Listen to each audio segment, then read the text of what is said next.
Welcome to the business interview here on France 24. I'm Tom Burgess-Watson, and today we're talking about nuclear power. It's been about a year and a half since the Fukushima nuclear disaster in Japan. It was the largest accident of its kind since Chernobyl, and it sparked a global debate on whether or not nuclear power is worth the risks. Well, we've seen both Japan and Germany shutting down reactors. So is this the face of things to come in all the major world economies? Well, who better to tell us than the commissioner of the US Nuclear Regulatory Commission, William Magwood. Thank you very much indeed for coming to talk to France 24, and welcome to Paris. Thank you very much. Now, please could you tell us, first of all, what exactly the mandate and the role of the Nuclear Regulatory Commission actually is? Well, the Nuclear Regulatory Commission is a very large nuclear regulator. We're actually the largest nuclear regulator in the world. About 4,000 people are on our staff. And we essentially regulate the safety and security of all civilian nuclear activities in the United States. We have no involvement with military, but if it's civilian, including medical isotopes, nuclear power production, industrial applications of isotopes, we're responsible for make sure those activities are safe. And what exactly brings you here to the French capital, if you don't mind my asking? No, not at all. We have a lot of partnerships across the world. We work very closely with regulators in other countries because we recognize that the nuclear enterprise is so complex that it's possible that others have perspectives and have learnings that we can benefit from. So we share information with others. I've come to France to discuss the activities of the French regulator, ASN, in the aftermath of the Fukushima disaster, to compare notes and to see if we are pursuing the solutions the same way, and also to tour some new construction activities here in France, such as the new reactor being built in Flamanville. Here in France, we have the impression that France is a global leader in the nuclear sphere. Is that opinion shared internationally? Does everyone agree that France is indeed a world leader when it comes to nuclear power? Oh, absolutely. I think the French nuclear program is very highly admired. As a matter of fact, many of the changes that we have made in our regulatory infrastructure in recent years, in the last 20 years, were modeled after the concept that the French have pursued in standardized plant design and operation. We think there's great advantages to that. So we've learned from that, and we're trying to approach that kind of standardization in the United States. So the French nuclear industry's had great leadership, and the French government's also had great leadership in these areas. Now, of course, Fukushima sent shockwaves, not just through Japan, but through the entire world. Every country that either has nuclear power or neighbors a country that has nuclear power had a real sort of wake-up call on the 11th of March last year. Some countries have reacted by shutting down nuclear reactors. Others have sort of carried on a sort of business as usual approach. Do you think we're likely to see powers moving away from nuclear energy in the years ahead? Is that the way things are heading? Well, I guess I would look at it this way. It seems to me that the reasons that a country would pursue nuclear power are issues such as energy security, the environment, economic issues. Those drivers still exist for most countries. In the United States, we still would like to have a diversified portfolio of energy options that include nuclear, renewables, natural gas, hydropower, and I think that other countries look at it in very similar ways. So the things that have made you want to approach nuclear power in the past, I think those issues still exist. So I expect that nuclear power will continue to be explored by many countries. And what about in the United States? That's where you're based. You're based in Washington. Does the average American stay awake at night worrying about whether or not nuclear power is sustainable long-term, whether or not it's a responsible energy solution for the country? Well, from what I can see from my position, and I visit communities quite often and I talk to people, I don't think that most people are staying up at night worrying about the local nuclear power plant. Clearly, there are some people in the United States that have very strong feelings against nuclear power, and we listen to them very closely as well. But I think most people view nuclear power as safe, environmentally benign, but I think they also have questions after Fukushima, and part of what our job is at the Nuclear Regulatory Commission is to try to answer those questions. Is the United States extremely dependent on nuclear power? I mean, if supposing one day for security reasons or any other reason, the United States decided we must suspend, like in Japan, all nuclear power plants, would the United States be able to survive? Would everything grind to a halt?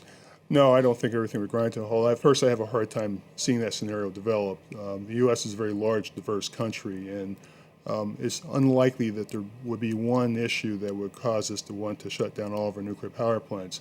But that said, even if that were to happen, we only require nuclear power for about a fifth of our electricity.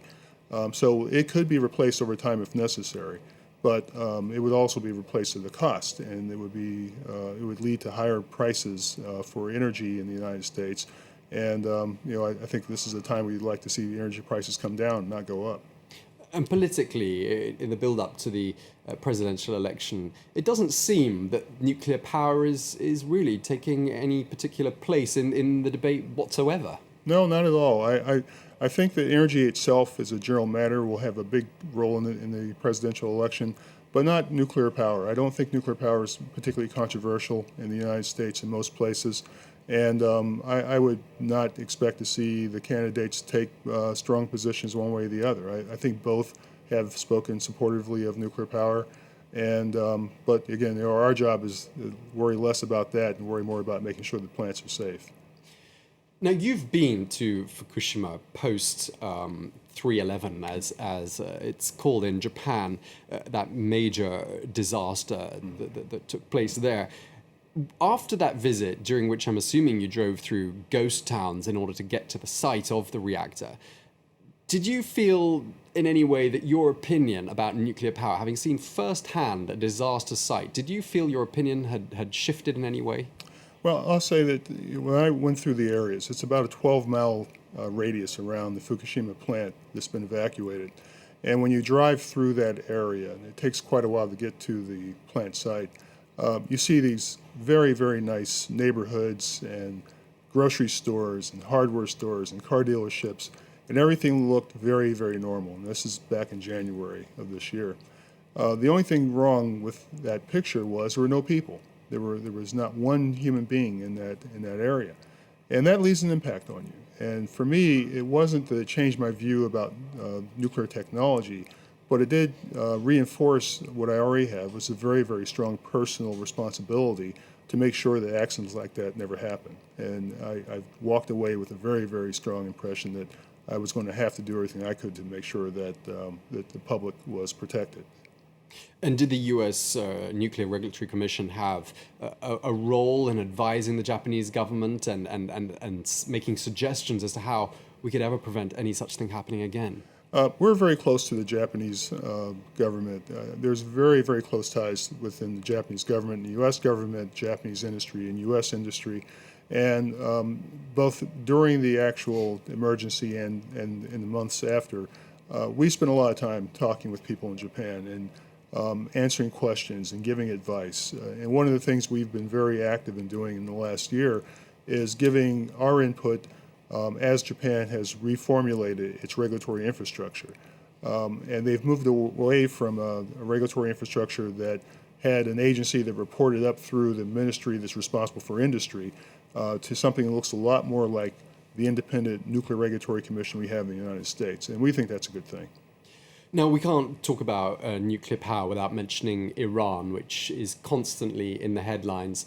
A lot of concerns in the international community about just what Iran's nuclear ambitions really are. Now, have you and your body in any way been offering advice or any informal suggestions to the Iranian government on how, I mean, ideally, you should be holding Iran's hand on this project rather than leaving them to build up a nuclear power industry on their own? Well, we have a lot of relationships across the world, and our practice is that if a country is developing nuclear capabilities for civilian purposes and they want our advice, we're almost universally very willing to provide that advice and provide access to the expertise that we have in the United States. And has Iran reached out to you? They have not, and it's not surprising given the current political situation.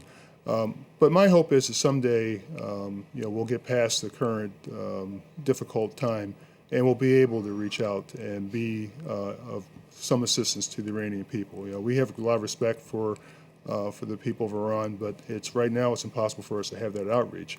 We do have that outreach, however, with the UAE, for example, who are also pursuing a nuclear program.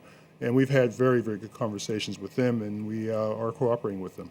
And very briefly, do you ever manage to shake off the US mantle that you wear? Do you get the impression that foreign governments see you as another nosy American body that's come along to poke their nose into what are essentially their national interests? Well, I hope not. I hope we take the appropriate attitude when we go to other countries. And again, we go when we're asked. We don't try to push our way in where people don't want us. Our role is really a domestic role. Our role is to ensure the health and safety of the American people. But in my view, part of that responsibility requires us to understand what others have understood and to exchange information with regulators in other countries. And because of the fact that we have accumulated such expertise over a long period of time, other countries come to us and they ask for personnel exchanges. And we've had NRC people go and spend time in other regulatory organizations. And we've had regulators from China, for example, spend months in our offices learning how we do business. So we'll continue to be provide that kind of access. But if we're not one, we aren't going to try to push our way in. All right. Thank you very much indeed. I'm afraid I have to leave it there. That was the Commissioner of the US Nuclear Regulatory Commission, William Magwood. And thanks to you for watching. Do stay tuned to France 24.